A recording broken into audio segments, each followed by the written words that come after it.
Good evening, good morning, whenever the fuck you're listening. Welcome to another episode of Tailgate Trash Talk postseason form, and we're doing post combine talk tonight mostly. Um, Alongside with me is Mr. Gary Freeze himself. Gary, how's it going, bud? It's going, buddy. Good to be Good. back. Took a couple Yeah, weeks off, and yeah, here we are. We're back. we're back. Um, the main thing that we were going to talk about tonight is obviously the combine and our projections, our picks. We have our pre-combine picks, and then obviously we have our post-combine picks with everything. And I told you earlier today, The you're underwear Olympics changes things, right? exact where the boys became men. And some people might have improved their draft stock, and vice versa. Yeah, And man. I think the big thing that a lot of people are Yeah, talking about, like yeah. the hand size, I don't know. We were talking about it earlier, and I've talked about hand size for 20 years, man. Like paying attention to the combine and shit, and forever, it's felt like one of those true measures of like your ability to protect the football because Dante Culpepper had like 8.25 inch hands, and he leads the league in fumbles. Like he's the leader in Minnesota Vikings history in fumbles, and he led the league like several years that he played, including when he was down in Miami. And there's other examples, but like he's the big example that everybody goes to when they talk about 8.5, 8.25, because he was such a good quarterback, but he had a fumbling problem. Yeah. And Kenny Pickett goes and gets his hands measured, and I believe they're the same size as I believe Dante had 8.5, and I know Kenny Pickett measured at 8.5.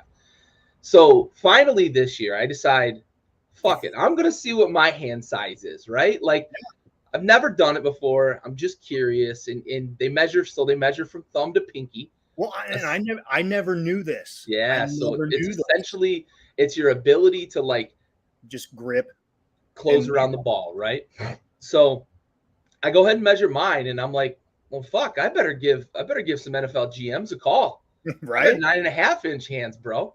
Yeah. Let's do this. So you initially did it, and so obviously, just out of curiosity as well, I went ahead and did it, and I measured right at 9 inches.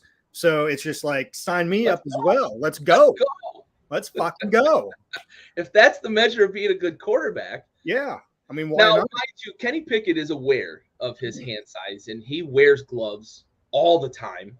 Yeah. In most games, he'll wear a glove. Even in warm weather games, it's some instances in like humid stadiums. I believe he wore it in Miami. But he's aware, right, of his hand size, and he takes precautions. Teddy Bridgewater wore gloves all the time. So he still does too, I believe. Yeah, exactly. So like even Tom Brady would wear a glove in the winter in Foxborough. So it's not just a hand size thing. It's like an awareness thing of being able to protect the football. And Kenny Pickett takes precautions. So I think teams are going to take that into consideration with him. He didn't really have a fumbling problem in college, but college is a little bit different than the pros where you're taught and preached and you're trained to strip the ball and those sorts of things. So I get it. It's different. It's not the same, but it's interesting. The things that people latch onto are very interesting around combine time. Exactly. And one of the interesting things too, coming from all the talk about Pickett's hand size, then you scroll back to 2 years ago when Joey B, Tiger King was in the combine and everything else, and he was a potential number 1 draft pick, and he has 9? Yeah. Right around 9-inch hand size. And his tweet about it was, guess, I'm going into retirement because of my hand size. He just led the Cincinnati Bengals to the Super Bowl. Right. So, and there's a difference too, right? The player makes a difference too, right? Kenny Pickett's not in the conversation to be the number 1 pick. He doesn't have the same film as Joe Burrow had, those sorts of things. So like, I get that. And we talked about it, right? The combine is not a place where you're going to discover a lot of new things about people. You're not going to make draft choice based on the combine. And if you do, you're fooling yourself. Yeah. But it confirms or, raises questions that you need to go back to the film and look at, those sorts of things. So, like, his hand size is not, in my opinion, if you like Kenny Pickett, his hand size isn't going to change your opinion of him, right? You're gonna preach every day in practice, protect football, 2 hands on the ball at all times, et cetera, et cetera. So, yeah. But it is funny how much they talk about hand size when it comes to quarterbacks at the combine. Yeah. And I feel bad for Dante Culpepper. Like, he's got to hear his name every fucking year at combine time because he's like the biggest example of a dude that had small hands. Tremendous quarterback, but he had a lot of fumbles. Yeah, for sure. So, real quick, we'll get back to the combine talk. And for everyone that's watching, listening, we do have a big announcement coming up at the end of the episode. So stay tuned with us for that announcement at the end of this episode. But before we talk combine talk here, let's talk about what's happening in college football right now, and that is some potential rule changes. And a lot of it has to do with the clock and time takes from the game and everything else, and just the stoppage of clocks in certain situations. So a couple that I want to touch base on, and if you have more, we can definitely touch base on those. But one is the clock will start once the toe or leather touches the football for the kickoff instead of when the receiver touches it. We got that one. We also have another one that the clock will keep on running after an incomplete pass or after a first down. Because in college, first downs, if you make a first down, clock stops.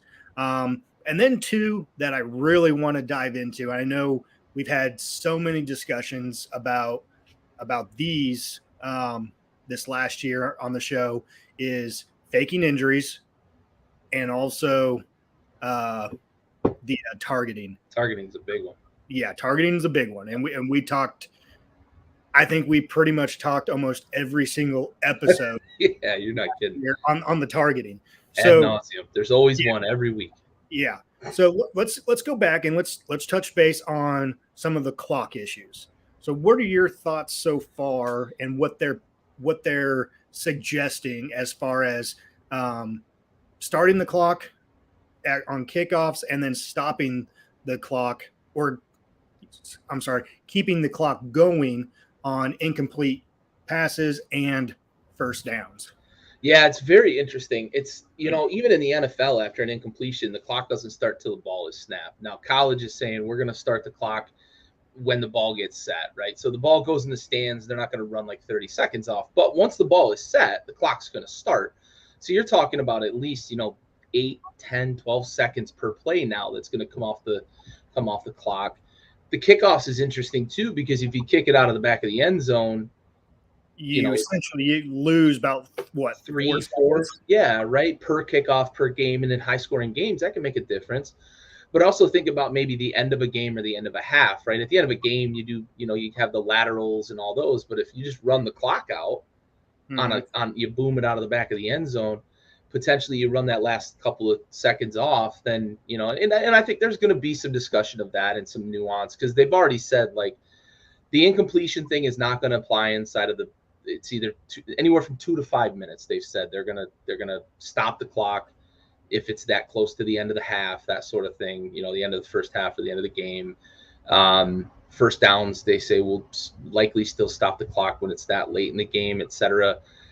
I like it though, right? I say all that long-winded stuff to say I like the idea of speeding the game up to a certain extent, and I like their justification for it. Now, do they truly have this in mind, or is this just lip service?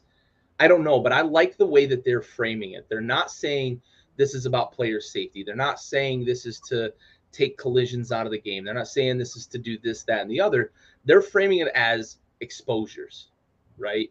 Mm-hmm. And I like that, if that's truly the motivation for it, because you can have rules like targeting and all that other stuff that come into play, but you're talking about a game that is violent by nature, and there's collisions on every single play, up and down the board, some more violent than others. But if you're gonna look at this from the perspective of, instead of 75 to 100 exposures per game for each team, taking it down to closer to NFL level, then you really are making a difference, right? In terms of player safety, you're reducing some of those collisions per game. I like that on the surface. What I don't think I'm going to like is having to get used to college games being much quicker, right? And stopping the ball after a first down, those sorts of things. It makes the ends of halves very, very interesting. Because we can see teams go back and forth up and down the field because they just keep chunking and chunking and chunking, and no time comes off the clock, and it's great. And I think if the NCAA is going to keep that in place in the final 2 minutes, then I'm good with the rest of the 15 minutes of the quarter, right? So, or the rest of the 28 minutes of the half. So I like it from an initial read. I like it in the fact that we're talking about potentially reducing exposure for young players, young brains. I want to see how they're going to execute it, though, because I am concerned that they're going to go too far. And I read the article about this, and it brought up the 2006 season. And I saw that too. Yeah. Yeah, and it was the only time they've tried this, and it like killed offense. And they just went really drastic, and it killed offense. So I don't want to see that, but I do like this on the surface. Yeah, and it's interesting. I don't know. I've always been against the kickoff rule. And That's a weird one. It is. But at the same time, like, I like seeing, and I think a lot of people as well like seeing something happen on kickoffs. And so when they move the kickoff to the 35 now, you don't have as many kick returns. And I get, again, player safety, exposure as they're framing it now. But I think you're eliminating a major part of the game, and that could potentially be a game changer as well when you do that. Now, so now you're taking an extra 4 seconds, 3-4 seconds off the clocks, whatever, by doing this. And let's just be honest here. How many kick returns were actually returned this year as opposed to touchbacks? Not many at all. And so now you're eliminating, let's just say, 30 seconds or so, a minute or so. I would say on average, you're probably killing 30, 35 seconds in a given game on kickoff. Yeah. That's a lot of time. Yeah. That's a lot of time for an offense to be out there and potentially score, if they need to, or, vice versa. And so on this one, I don't know. On that one, I really don't know. Truthfully, I don't know why they're trying to get away from why they're trying to be different than the NFL. Because let's face it, they're essentially a JV. Yeah, they're a fucking feeder pipeline. Yeah, exactly. And now just embrace it. Yeah, and now with the NIL deals and everything else, you are essentially almost an NFL league, just not at that level just yet. But you basically follow the same guidelines. So why differ on those things? That's my grievance with the whole thing. I think it's a sheer principle thing, man. We know how the NCAA is, right? It's a fucking pretentious group of douchebags, essentially. So I think that's probably why we're not going to be like the NFL. Well, nobody really cares, right? Like, we're not going to, if the NCAA came out tomorrow and said we're playing by the NFL rule book, like, cool. Let's see you go play football. I don't give a fuck. Like, nobody's going to say, oh, fucking NCAA, they're stupid. Why would they go by the NFL rules? Like, why not? So I'm with you on that. I don't know why they insist on being different. yeah, it has to just be the NCAA just wants to be the NCAA. So Yeah. it's silly. Yeah. Okay, so now that we got the time, so to speak, rules, and there are a few more, but those are a couple of the The key big ones. ones. Yep. Let's get to a couple of the bigger ones, and let's talk the potential penalties for faking injuries and possible fines. And what are your thoughts on this one? I I laughed when I read it. Honestly, I like. How are you going to enforce it? You can warn people all you want, but like, how are you going to walk up to a kid who's holding onto his hamstring and be like, "Nah, you're faking it"? Like, I understand you could have a ref in the booth say, "Well, he was just walking fine," and then like laid down, like, but they're just gonna tell players to be more careful about it, like start limping and then go down, or Mhm. I don't know how they're gonna enforce it.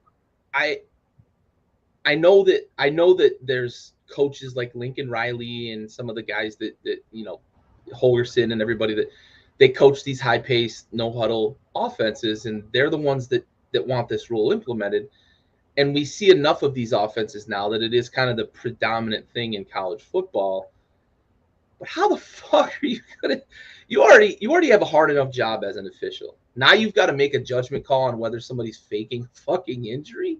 Yeah. Like, and maybe a fine after the game if like the NCAA oversight committee decides it. But like, you're gonna ask the ref on the spot to make a judgment. I don't. Ugh. This So one. This one yeah, sucks. I'm with you on this one. So here's my thoughts on it, and if because there are times where someone is actually injured and needs to go off. Now, I agree with the one that's just standing there, that's just talking, and then Coach tells him to go down. yeah, and then all nonchalantly just kind of oops and just falls Lays down, down. and then he's out for that play, and then he's back in. Right Okay, back in, yeah. so here's my thing with it. Okay, so if a player is injured, okay, and he goes out, okay, he automatically has to sit out for one play under the current rules right now. Mm-hmm. Why not put it to where he's out for the rest of that series? Or if he is, if he's a better player, one of your better players, and he's not injured anymore, and you want him to be back out there, then you call a timeout. You have to call timeout. You have to call timeout. I'm with you 100% on that. I had the initial thought of like, let's set an arbitrary amount of time, so he's got to be out for like 2 minutes of game time. But I like the idea of the series. I like that a lot. Yeah. And if you want that guy back in the game, you've got to call a timeout. I like that, because that, to me, that's going to eliminate faking injuries. Exactly. Because you're going to either have to burn a timeout, or you're going to have to send out an inferior player to be the guy to take the fall, and you're going to suffer for that play that he's in the game. So I'm with you. I love that idea. I love that.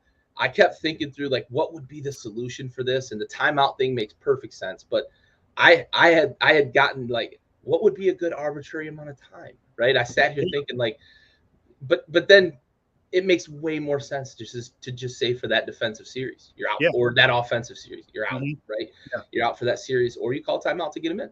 I'm with you 100%. I like that. I like that a lot.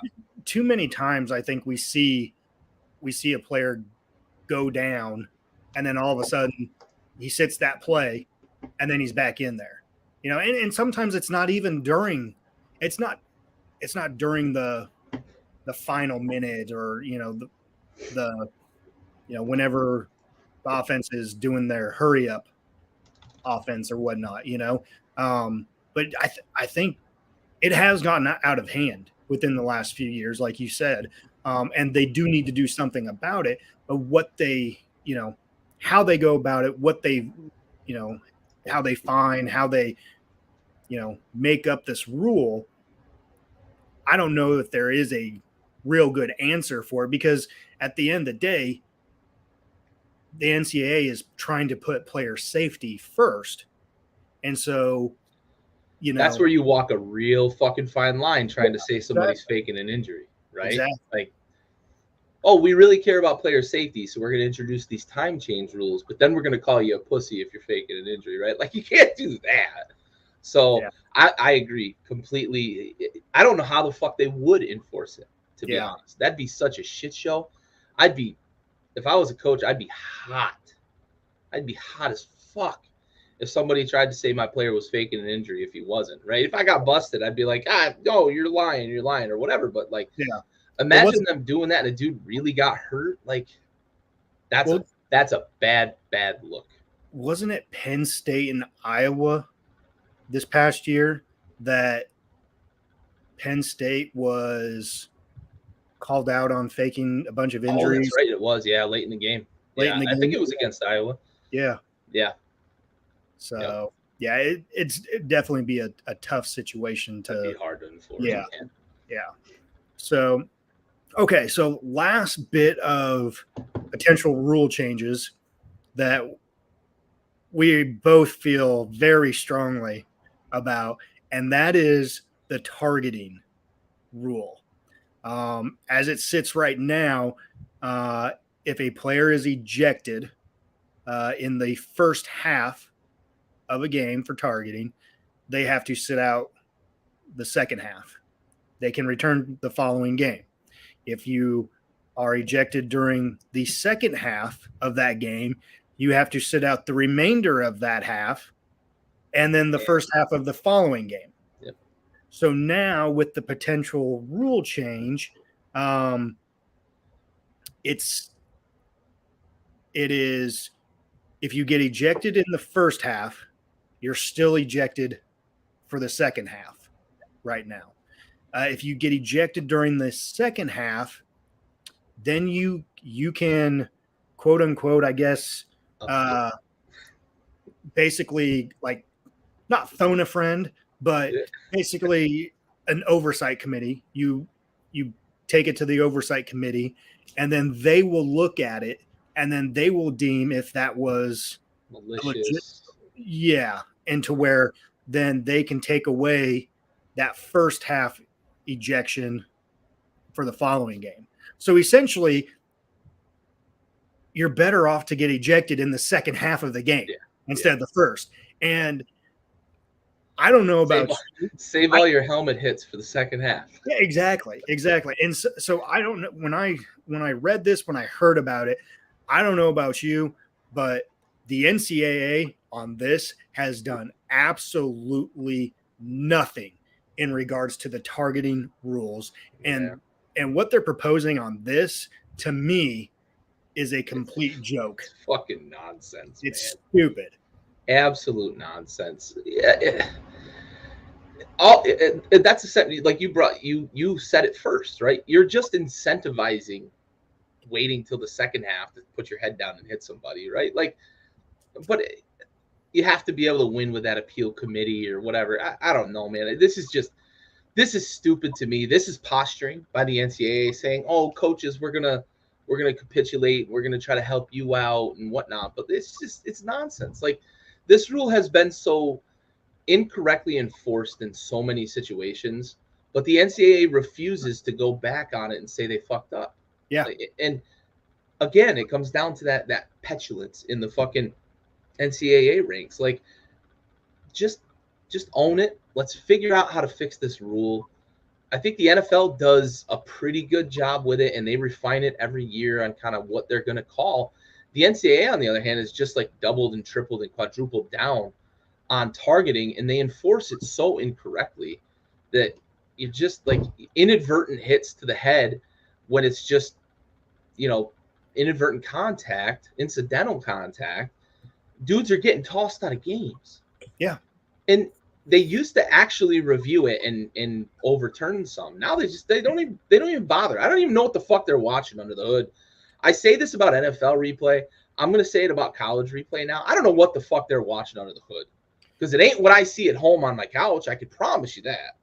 Well, and this is where, and I know we were gonna get heated on this because it's something that we both feel very strongly about. But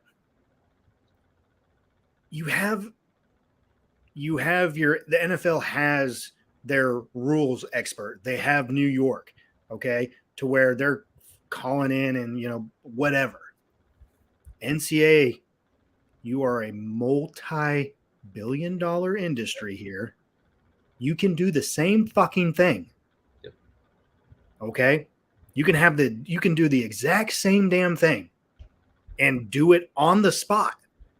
That way you can overturn it if it is not malicious. Yeah. And it baffles me why they can't see that. Or if they do see it, like you said, just say we fucked up. Yeah. Okay. Here it is. We've learned from it. This is what it is now. Let's fix the rule. Not just keep throwing like useless band-aids at it. Like, yeah. And this is also where I like what the XFL and the NFL are partnering up to do. That's going to be awesome. I said it. I can't remember if I've said it on the Blitz before, but I know I've said it to a couple of my buddies before. When the XFL was on and they were doing a replay, you were right there with them. You heard what they were talking through. You were exactly. Yep. You were getting walked through what they were looking at. And I'll tell you right now, the XFL season got cut short, but they got it fucking right on replay. When there was accountability for the person doing the fucking review, they got it right. Exactly. They got it right. And I'm not saying they got it right because they agreed with me all the fucking time on what I'm seeing on the TV. I'm saying they got it right because I can fucking see it. I can see it right there, and they're talking through it, telling you what they're seeing, telling you what the rule is, getting input from the rules official, all that shit, man. That needs to happen in the NFL. I want to know. Listen, if you're watching porn, just put it on my TV. I'd like to see what porn you're watching because you can't be watching the fucking football game. I promise you that. You can't look at that and see it so differently.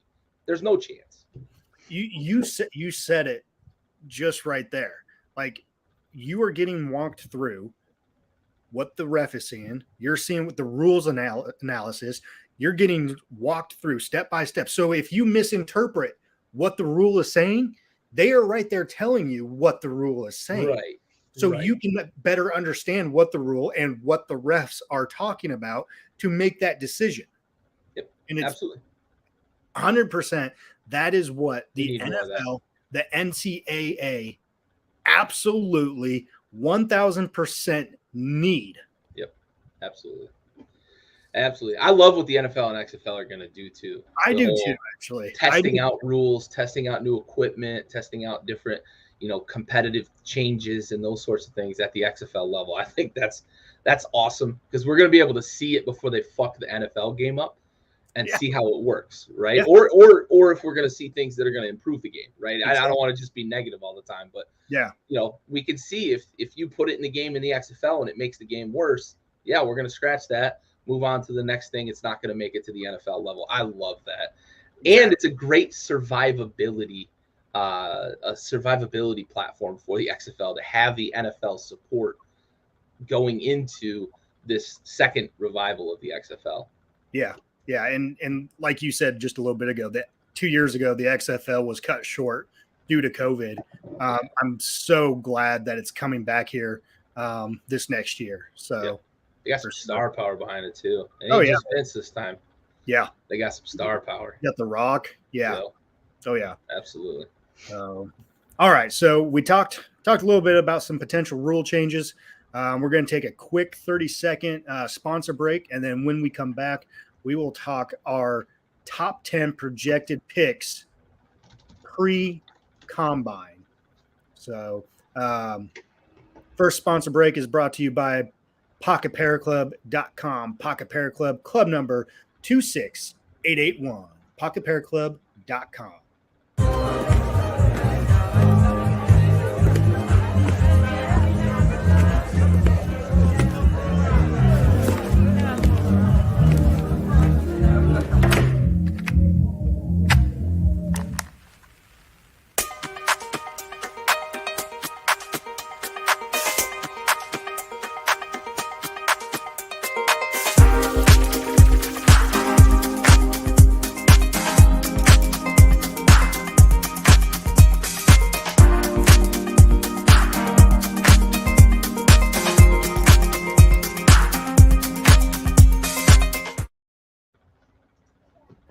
right, we're back, and that sponsor break was brought to you by PocketPairClub.com. Pocket Pair Club, club number 26881.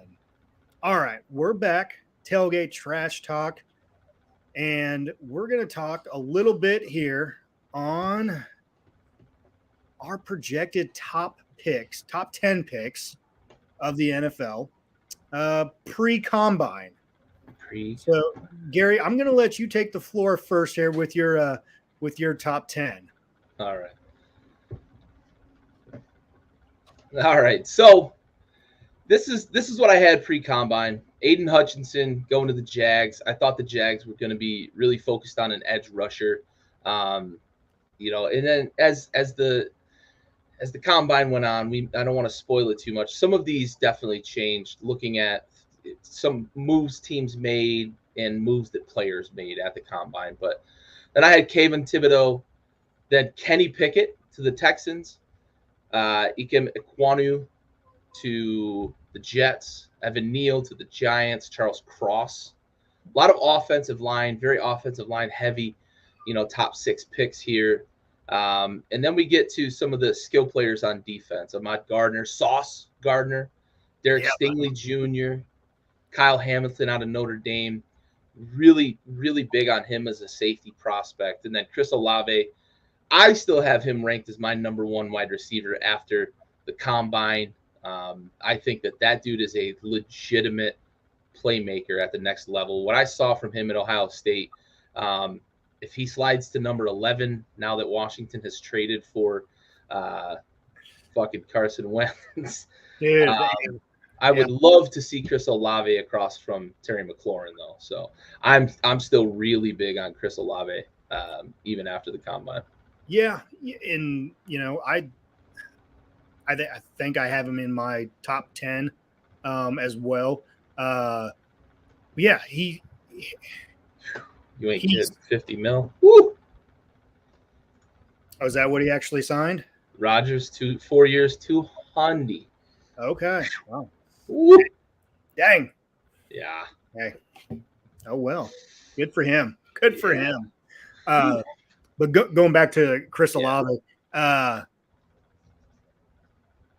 I hate saying it because it's Ohio State, same and everything else. But man, gotta give that kid some props. Yeah. Like that dude is a baller, and I think in the right system and the right quarterback, obviously, Commanders. Yeah, you might need another quarterback there to but in the right system.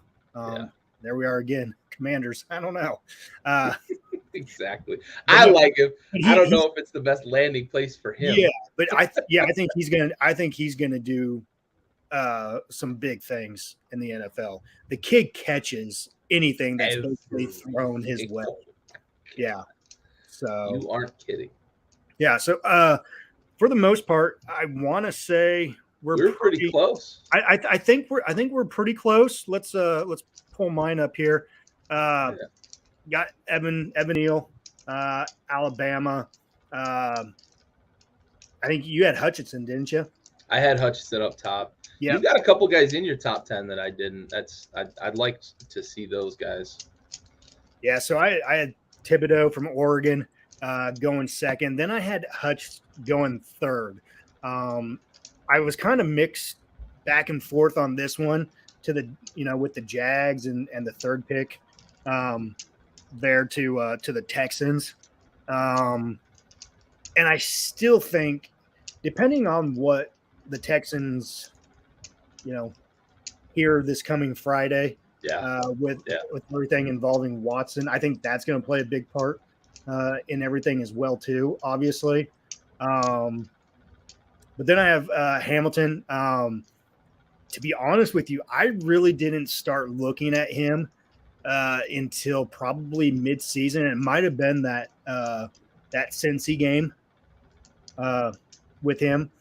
But like you've been saying it all year with Notre Dame and their defense, they got some studs there on the defensive side of the ball, and he was one of them.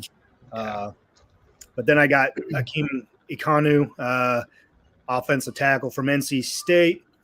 I got a center from Iowa. I like the love for the center though. You know, he's fucking phenomenal. And that's really high, but it is really high. Yeah, and it's a bit of a stretch. It's a bit of a stretch. But yeah, if you look historically speaking on Iowa offensive linemen getting drafted in the NFL, I wouldn't say it's too far of a stretch, but I know it's definitely a reach for sure. But it could happen, you know. Yeah. Kick and ball. Yeah. Then I got Stringley, cornerback from LSU. This one's also another stretch here, bud. George. I like this though. You know who he reminds me of, and I hate it because he also played at Purdue.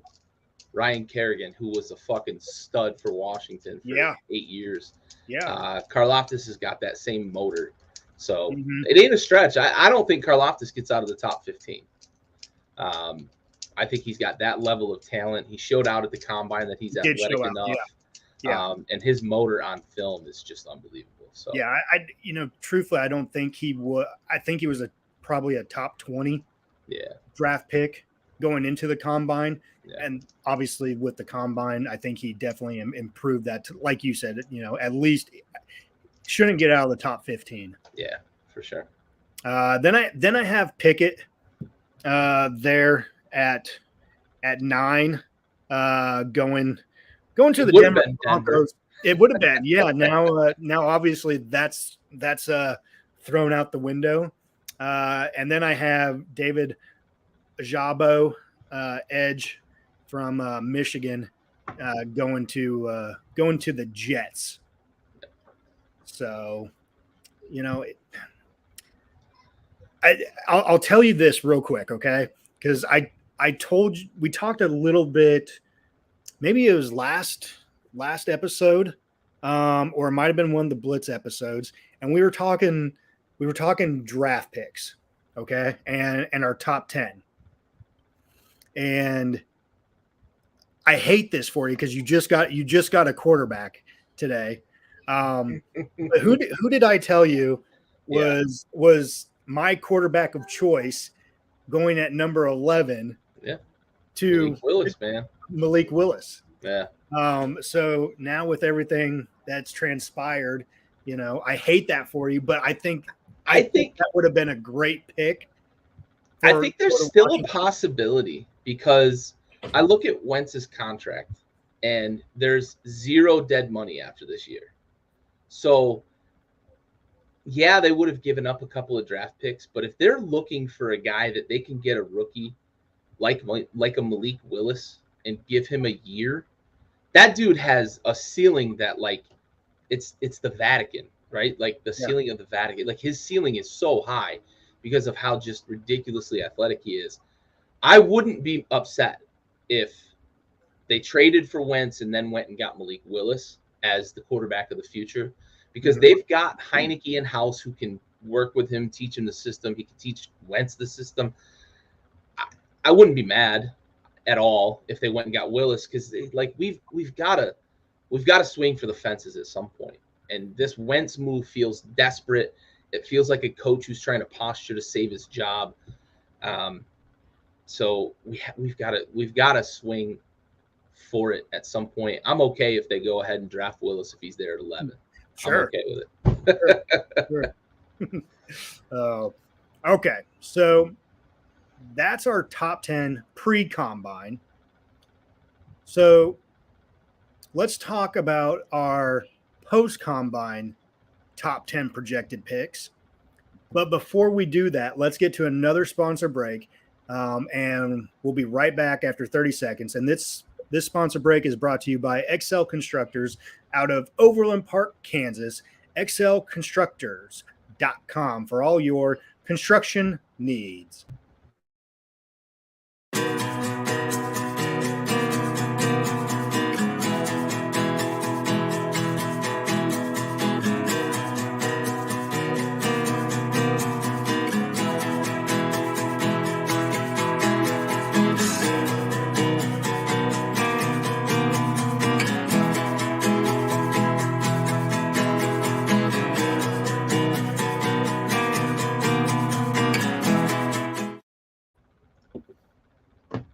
that little sponsor break was brought to you by XL Constructors, xlconstructors.com out of Overland Park, Kansas.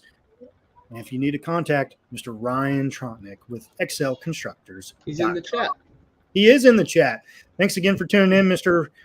Ryan Trotnick. We appreciate it. Mr. Gary Free here again. Welcome, sir. Thank you for joining us once again. So we're talking combine. We had our first top 10 projected picks pre-combine. So now let's get down to the nitty-gritty. Yeah. And after we saw the combine this past weekend, let's see who our winners and losers are as far as did they move up or did they move down. So Gary, let's see your top 10 pre and now your post. Yeah. Evan Neal was a big winner. Yes, he was, bud. Yes. Jordan Davis also another big winner. Got himself into the top 10, and man, dude, running a 4.78 when you're 6'6", 340 pounds. Woo! That dude was trucking. Yes, he was. He's gonna anchor a defense for a long, long time. So, and I, unfortunately, I believe I have him slotted right now. Yeah, it's crazy, Dad. Yeah. That dude was cruising. I believe I have him slotted to the Giants with this post-combine draft. So who's that? Who do you have going to the Giants? Jordan Davis, I believe. Or no, Charles Cross I have going to the Giants. And I think Jordan, do they have 5 and 7? Who, the Jets? The Giants. Giants have 7 and 5, yes. Yeah, okay. So I do have him and I have Charles Cross. So anyway, Evan Neal is the biggest winner here. Moves from, I had him going at 5 initially to the Giants. Now, I have him going number 1. Now, in my defense, I put this together before the Jaguars franchise tagged Cam Robinson. So I may be wrong on this one. I'm just going to float that out there. They may decide to go defense as I originally had them going, but I did this before they tagged Cam Robinson. Evan Neal is every bit the offensive lineman that we thought he was at Alabama, and then some. Like his build, like that picture that you sent me of him next to Vince Wilfork. Oh my God. He's like the Aaron Donald of the offensive line. Yes. Thank you for bringing that up because I forgot who you made that reference about. Oh my God, it's crazy. Yeah, if he can do what Aaron Donald has done in the NFL and be as fit as Aaron Donald, because Aaron Donald is freaking cut. He's a monster, man. Like that dude's on a different level. Yeah. And Evan Neal looks the part. He was a dominating offensive lineman in college. So I moved him up to 1, Hutchinson down to 2 to the Lions. This one I debated really hard because I know the Texans really need offensive line help, but I stuck with my guns here that if they don't go quarterback, and I don't think they're going to now because there's rumors that they really feel good about Davis Mills. And I don't know that Kenny Pickett is quite the number 3 pick. I'm going to stick here. I'm going to go Kayvon Thibodeau because that's where I thought the Texans would go if they didn't go quarterback. Good high motor, high potential edge rusher here. There are some questions about his kind of love of the game, but he's so good that it's hard to pass up on a guy like that. Kwanu is still going here at number 4. The Jets need offensive line help bad in front of Zach Wilson, man. They need it bad. Charles Cross, I have him going to the Giants now that Evan Neal has moved up to 1. They need offensive line help like nobody's business. Yeah. I slotted Kenny Pickett in here. I think the Panthers are going to miss out on all of the free agency quarterback lottery. Oh, yeah. And they're going to want to get a guy who's young, right? Obviously a rookie, but he's the most ready. And I think that's what they need there in Carolina. And then Jordan Davis, another big winner after the combine. And just seeing that guy with his just raw, unbelievable athleticism at that size. And just after obviously seeing him play and dominate this past season, it's not a stretch that the Giants would grab a guy that's going to anchor their defense for 10 years. And I hate that because it's the Giants, but yeah, exactly. Yeah, I'm right there with you. Right there with you. And then I moved Garrett Wilson up, and I made this determination Yeah. So not because of what I think of him. I moved him because of what I think that everybody else thinks of him. I think everybody has this feeling that Garrett Wilson is far and away the best receiver in this draft. I don't believe that, though. But the Falcons do need a playmaker, especially now with the Calvin Ridley news that he'll be missing the season. Obviously, they traded Julio. They need to replenish that cupboard of wide receiver talent, pass catchers. And then Trayvon Walker, D lineman from Georgia, another guy that went and just murdered the combine, made good on everything we thought he was last year at Georgia. And then I kept Olave at 10. That's a guy that they hit a home run last year with Elijah Moore.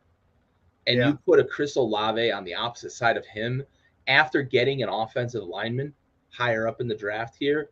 And I think the Jets immediately make that offense fit for Zach Wilson and put him in position to succeed. Now, whether he succeeds or not is, I'm not making that call right now, but you put a stud offensive lineman in front of him and you give him a pass catcher like Chris Olave, I feel like the Jets have to feel really good about where their offense is going, assuming they're still as high on Zach Wilson as they were last year.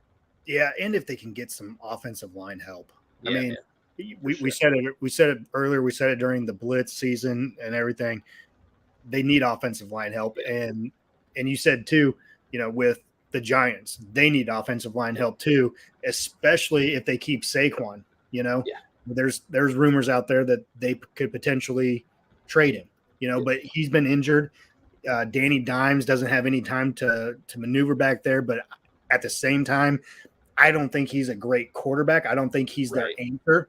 But at the same time, the guy needs some time though to make some plays and go through his progressions as well too. So yeah, hard to be successful from the seat of your pants. Yeah, exactly. So I really think your offensive, your defensive line are going to be very strong in top 10, top 15 picks this year, just because this year your quarterback draft class isn't as high up as it has been in years past. This is a good year for teams like the Giants and the Jets to have 2 top 10 picks. Yeah, you go replenish your offensive line, build your offensive line, get a playmaker. The Giants need help in the trenches on both sides, and I think they're gonna do it in the top 10 here. And I think I do think we're gonna see them sign Mitchell Trubisky. I think the Daboll connection is real, and they may go sign him. And it doesn't matter who's in there, right? You've got a quarterback that's had a rough start to their career, but if you can protect them and you can put some playmakers around them, that's how you rejuvenate or revitalize a career. And I think you have to start right up front. That's really where you gotta go and build. If you're the Giants, especially, but the Jets as well, with that young quarterback, they've got to protect him. Yeah, for sure. So, all right. So that was your post combine projected top 10. I'm really gonna throw you. Yeah, I know you warned me. I warned you. I warned you, and you're gonna see it. All right. Gonna see it, and man, I don't know what it is about this guy. I really think it could happen. Okay. And I don't know if I'm just trying to really talk myself into it and, really believe it. But I really think that this is a very good possibility. And I think because of who he is going to, I think it's like the rules are not on the table. even though with who he would be replacing or them getting rid of to make this happen. I think it's a good possibility. So I'll put my top 10 up here, and I think I know.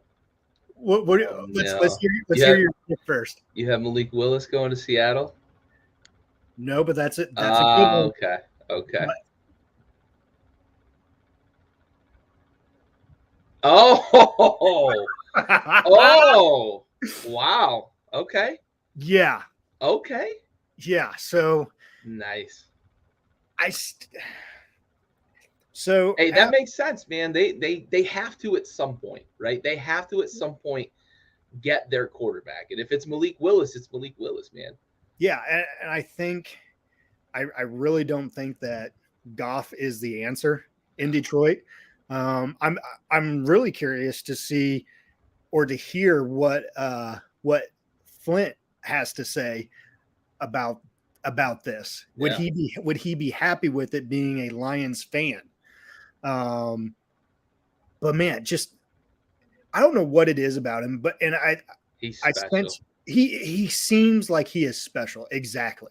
And we didn't see a lot of him because he played for Liberty, but we did see highlights from him. And then what we saw at the combine with him, and it wasn't just what he did inside the combine, it's also what he did outside the combine too. That to me, it shows so much about this guy's character as well too, as how he is as a person Yep. outside of the game of football. And so when you have a guy like that, it's hard not to like the guy. You know what I mean?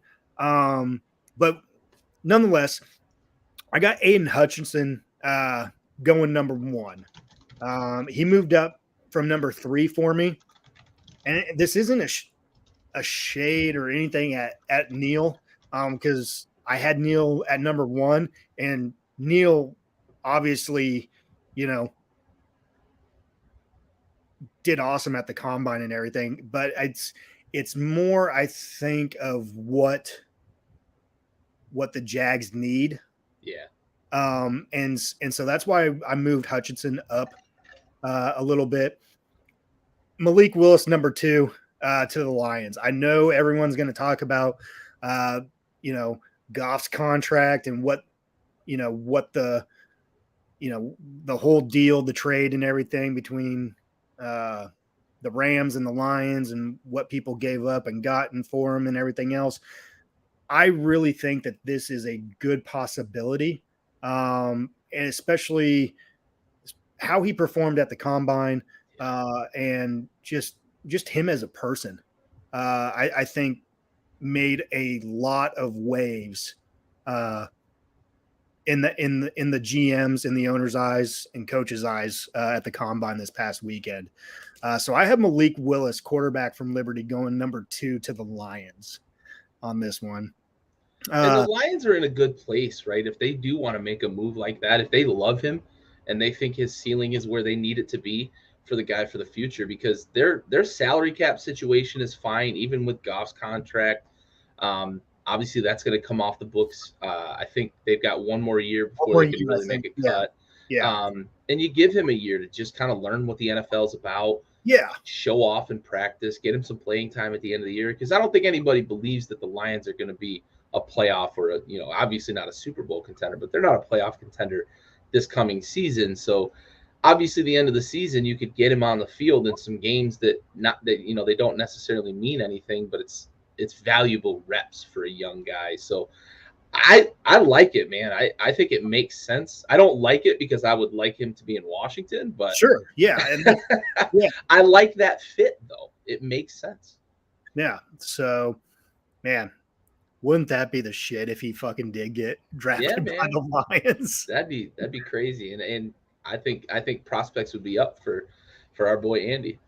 Yeah, exactly. Number 3 to the Texans, I have Ikonu, offensive tackle, NC State. They need defense as well. So you could throw in, Kayvon in there, or even some cornerbacks as well too. But I think they're going to go offensive line help here. I do think that Watson is going to be the quarterback. Well, could be the quarterback for him after this week. Depends on if they're going to trade him or not. But number 4 to the Jets. This is where I have Kayvon going out of Oregon. For some it fits, that going from the green and yellow and then flying across country and going to the white and the gangrene there of the Jets. They need defensive help and they need offensive help. So you might even be able to flip flop 3 and 4 for me on this one. I got Neal going number 5 to the Giants. If he drops to number 5 and the Giants don't take him, the Giants, I think, are cursed. Yeah. Because if they don't take him, there is something wrong with whoever's doing their draft picks in this one. Unless they draft a quarterback, but at the same time, you have a quarterback, you have a new offensive, you have a new head coach and everything. It makes sense that stay with your quarterback for one more year, get him some help. You have Saquon Barkley back there. Get him some protection as well, too. So if Neal is still there at 5, they have to take him. Yeah, for sure. 6 to the Panthers. I got Charles Cross going, Mississippi State. 7, the Giants going defensive help here. I'm going Ahmad Sasgadna from Cincy. I thought he had a very good combine. A lot of talk about him. He confirmed a lot of his game film at the combine. Yeah, his stats are nuts too. He allowed like 13 completions in his collegiate career. Like, it's insane. Yeah, how nasty that dude was in man coverage a lot of the time too. Yep, he's filth. He confirmed a lot of things that you saw on film by going to the combine and being an elite athlete at that position. Yep, exactly. Yeah, exactly. 8, Falcons, Trayvon Walker out of Georgia. There, get some defensive help. But I like your pick. Wide receiver, especially with I didn't take that into consideration with Calvin Ridley being suspended for the year and Julio Jones gone and all that. Did not take that into consideration. So I like your wide receiver pick though too. I like the idea of an edge rusher though, right? Because they do need help there too. And I know like in free agency is going to dictate some of this. And Chandler Jones has been linked to Atlanta in free agency. So if they make that move, then, obviously you reserve the right to revise your top 10, but they need an edge rusher. And if they fill that in free agency, or if they don't fill that in free agency, this pick makes sense, man. Trayvon Walker went to the combine and he confirmed everything we saw from him at Georgia too. Yeah, for sure. Broncos, now that Pickett or that the Broncos have a quarterback, I think they go defense here. This one kind of depends as well on if they get Von Miller back as well too, because I think you could possibly put Von down there a little bit on the edge instead of being the linebacker. But I think the Broncos go defense here and pick Jermaine Johnson out of Florida State.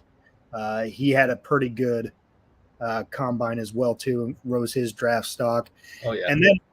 And then at number 10, the Jets going defense here with them and going Kyle Hamilton, safety out of Notre Dame.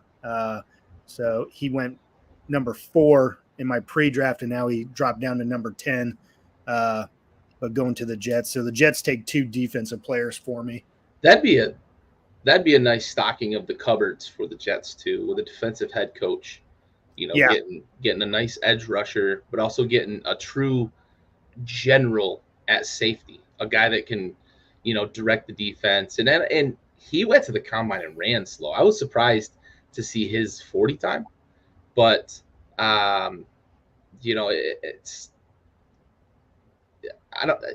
Again, we talk about the combine, right? And you see a guy run like that, and then you go back and watch the film, and you're like, nah, he's the rangiest guy in this draft, right? So like, that's a guy that you see at the combine who maybe had a bad day with his run, or maybe he's just not a 40 guy, right? We've seen Jerry Rice ran like a 4.6 40, and he ran away from defensive players all the fucking time. So like, some guys just play faster than a combine 40. So Kyle Hamilton, I think he's going to be a fucking stud in the NFL. Honestly, I think that he's a plug and play guy for 12 years at safety in this league. So I think the Jets would welcome bringing him in. So my dad asked that question, and I've had that conversation with several people over the last like 4 or 5 days, because that is kind of the point everybody brings up, is like, he wasn't playing, but he was still on a roster. He was still under contract, and that language is explicitly in contracts. Like, you cannot wager on football games. So he knew what he was doing. I know he was out because of like mental health issues, which is nothing to joke about or poo poo, but like, he knew what he was doing. I feel for the guy, because somebody shared a graphic earlier in one of my chats that like Josh Gordon got 6 seasons for weed. Ray Rice got 2 games for domestic violence and just shit like that. So like, it's all over the map when it comes to like these punishments from the NFL. So I get it, right? It's shitty to see a guy lose a season over fucking $1,500 too. It's not like he was wagering millions and like involved with the fucking mafia and shit like that. But in the same breath, like, it's explicitly in their contracts that they can't bet on games. So it sucks. It sucks that he's going to lose a season, but he knew what he was doing, unfortunately. Yeah, for sure. So, but no, so those are your and my post combine picks there. It's gonna be interesting. It's definitely gonna be interesting to see where some people go, and it's also gonna be interesting to see how much of a factor Pickett's hands are really gonna come into play come draft night. Yeah, it's curious, because like, it's things like that I question a lot of times, how these NFL GMs have jobs if it's those things, right? Like, Tom Brady, they knocked every physical trait that they could for the guy, but like, he was drafted as a catcher by fucking Expos. Like, you don't have a noodle arm and get drafted to play catcher in Major League Baseball, right? Maybe to play left field, maybe to play first base, but not fucking catcher. So like, and he played at Michigan out in shitty elements. It's no wonder he was so successful in New England, because everybody questioned his arm strength, but the guy could fucking wing it. We saw it when he played with Moss. Yeah, he was throwing 50-yard touchdown passes like it was fun. Yep. So it's interesting that these teams latch on to things like hand size and other kind of weird stuff. And John, that's a good question. They're probably going to take a fucking punter, to be honest. And we have one of the 3 or 4 best punters in the league, but we're going to go ahead and take a punter at number 11. Appreciate you joining tonight, John. Yeah, it's good to see you again, buddy. So we talked some potential NCAA rule changes. We talked our pre-top 10 draft picks, and now we talked post-combine draft picks. So before we get to our big announcement, do you have any closing thoughts on the combine or anything like that? Not a lot on the combine. We've talked about it, right? You use it to confirm or identify things you need to go back and look at, for guys. And I don't have the film at my disposal, but if I'm a GM, that's what I'm doing with it. Dad, that's a really good documentary, that Netflix series about the point shaving stuff, and that's the sort of thing that they're worried about, right, with players and whatnot. And again, Ridley, it's $1,500, right? So What's the documentary that he's talking there's about? a Netflix series about point shaving. Um, I believe it's the Boston College one. It's one of the colleges that they are Okay. talking about the point shaving scandal. So Okay. It's not part of the bad sports. I don't think so. Series? Okay. I don't think, maybe that's the one he's talking about. I know they have one about the Boston College point shaving thing too. Okay. But yeah, it's the combine's fun, to see guys like Jordan Davis run 4.78s. So yeah. John had to get a poke in there about a Cincinnati guy, right? Cincy guy. I love it. Yeah, Ritter's probably a day 3 guy. He might be a 3rd round guy, maybe. He's athletic. The team's probably going to see him as a potential career backup, something like that. And I don't know if Ritter's got the skill set to be a starter in the league. He was fun to watch at Cincy, but yeah, we're going to fuck it up somehow. I trust in Ron to fuck it up. Yep, for sure. So with that being said, we got a big announcement. But before we get to the big announcement, one announcement that we're going to be doing this next year in the Tailgate Trash Talk season is Gary and I we're trying to make it to a few football games throughout the year, and I think we decided on either 3 or 4 football games to where we're going to go and tailgate with everybody and podcast from those locations. And our first game that we're going to this year was kind of brought on really on spontaneity. Yeah. Gary and I, we finally got to meet a few weeks ago. One of my good friends moved up pretty close to where Gary lives in Virginia, and we all got together, had some beers. The beers were flowing pretty good that night, and we decided that we're going to a football game, and it's going to be West Virginia and Virginia, September 22nd. So it's a night game. It's a Thursday. So what better way to kick off our Tailgate Trash Talk season than a football game on a Thursday night under the lights, listening to Sandman. I'm stoked. I know you're probably stoked. We really haven't talked much about it other than really on the drive home that Sunday. The other buddy, he was like, "Hey man, I booked the rooms. Let's go." Yeah. Like he was like, let's fucking do this, and he booked the rooms. I got the tickets the other day. So we're golden there. Yeah. So I can't wait for that, man. I can't wait. Buddy. So if anyone else has any suggestions on, for sure, on some good matchups throughout the season, we're all ears. This is one of 4 that we have down. So we're going to try and get out there and get to meet some more people and get some more following. So, but without further ado, Gary, would you like to make the big announcement? Sure. So, we are introducing a new podcast into the Backyard Sports family.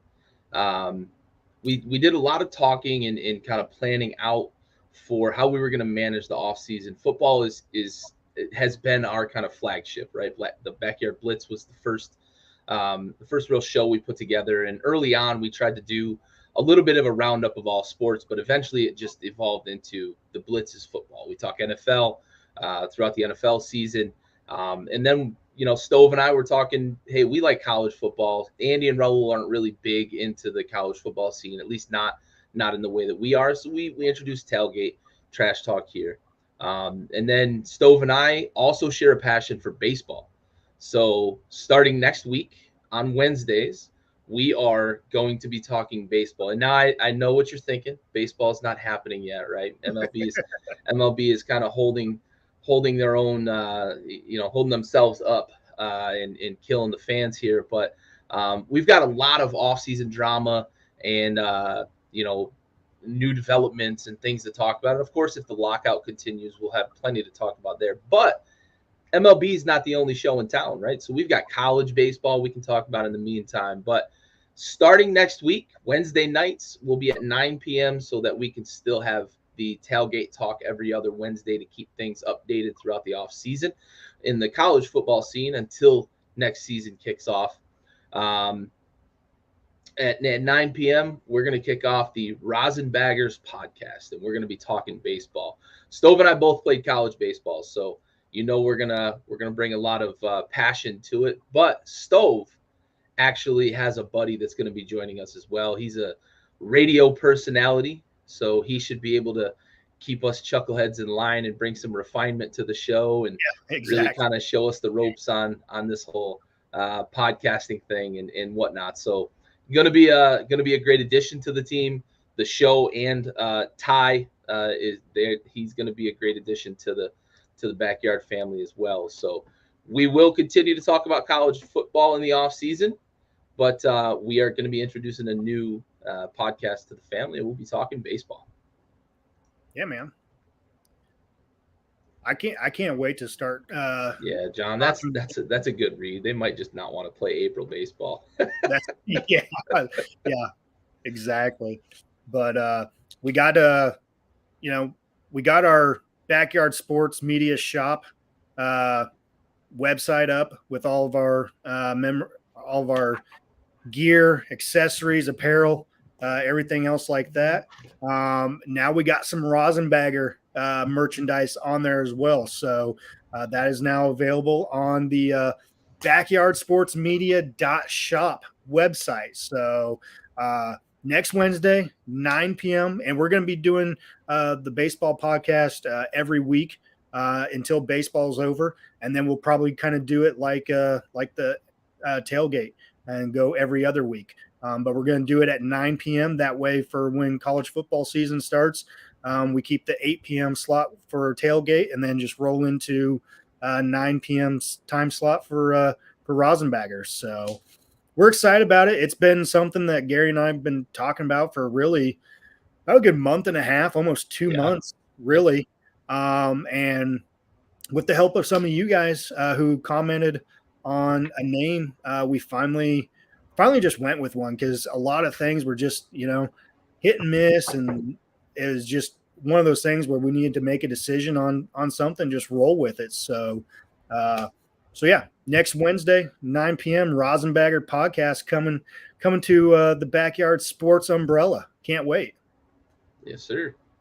So, Gary, any closing thoughts, remarks? No, man. Excited to see how things play out here with free agency and the draft, and then of course, college spring ball is going to be starting up here soon. We're going to start seeing some spring games, and we're going to really be able to start getting into. There's always the quarterback competitions and the position competitions, and who's made big improvements with their recruiting class, and whose recruiting classes come in and really made a stamp early on in the the spring tune-up season. So it's going to be great to start to see some of that and have some real college football, not just the off-season stuff, but have some action on the field to talk about in addition to those things that are going on off the field. Yeah, for sure. So can't wait. Amy, appreciate it. Be there Wednesday. Without further ado, Gary and I, we salute everyone that joined us tonight. We appreciate it. You guys make it more fun, more interesting for us, and keep the conversation going throughout the podcast. So thank you for everyone that joined us again tonight, and be sure to tune in next Wednesday, 9 p.m. for the inaugural podcast of the Rosenbagger podcast under the Sports umbrella. So, Gary, I appreciate you joining again tonight, bud. Appreciate you, buddy. And yes, sir. And without further ado, thank you, everyone, and Good night.